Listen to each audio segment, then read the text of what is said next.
세상에 숨겨진 비밀과 미스터리한 이야기 아카이브. 오늘 소개할 사건은 대한민국 현대사에서 가장 섬뜩한 미제 사건 중 하나입니다. 이영호 유괴 살인 사건. 1991년 1월 평범한 9살 소년이 누군가의 손에 끌려 사라졌습니다. 그리고 그가 돌아왔을 때 남은 것은 작은 시신과 수많은 의문뿐이었습니다. 이 사건은 지금까지도 미스터리로 남아 있습니다. 1991년 1월 29일 초등학교 2학년에 재학 중이던 이영호 군은 오후 3시경 학교 수업을 마치고 집으로 향하고 있었습니다. 평소와 다름없는 날, 누구도 그날의 비극을 예감하지 못했습니다. 형호 군은 그날 영원히 집에 돌아오지 않았습니다. 부모님은 걱정이 커졌습니다. 처음에는 친구 집에 머무는 것이라 생각했지만 시간이 지날수록 불안은 커져만 갔습니다. 결국 경찰에 실종 신고를 하게 됩니다. 신고가 접수된 지 몇 시간이 지나 한 통의 전화가 형호 군의 집으로 걸려옵니다.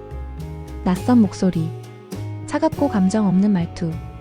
형호가 우리 손에 있다. 7천만 원을 준비해라. 아이를 인질로 삼은 협박범은 돈을 요구했습니다. 부모님은 충격에 빠졌습니다. 하지만 지금은 눈물을 흘릴 시간조차 없었습니다. 오직 하나의 바람, 형호 군이 무사히 돌아오는 것뿐이었습니다. 부모님은 범인의 요구에 따르기로 결정했습니다. 그러나 상황은 기묘하게 흘러가기 시작합니다. 범인은 돈을 준비하라는 말만 반복할 뿐 구체적인 전달 장소나 방법을 알려주지 않았습니다. 부모님은 전화를 놓칠까 집 밖으로 나가지도 못한 채 초조하게 기다렸습니다.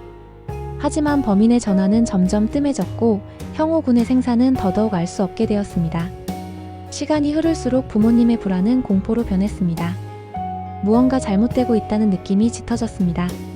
그리고 44일 후 사건은 최악의 결말을 맞이합니다. 1991년 3월 13일 형호 군은 집에서 불과 100m 거리의 배수로에서 싸늘한 시신으로 발견됩니다.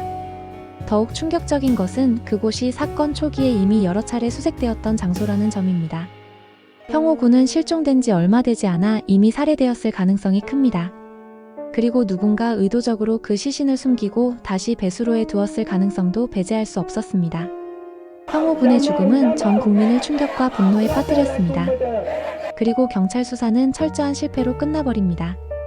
범인은 끝내 검거되지 않았고 사건은 미제 사건으로 남고 말았습니다. 이 사건은 단순한 유괴가 아니었습니다. 범인의 치밀한 계획, 그리고 잔혹한 심리전.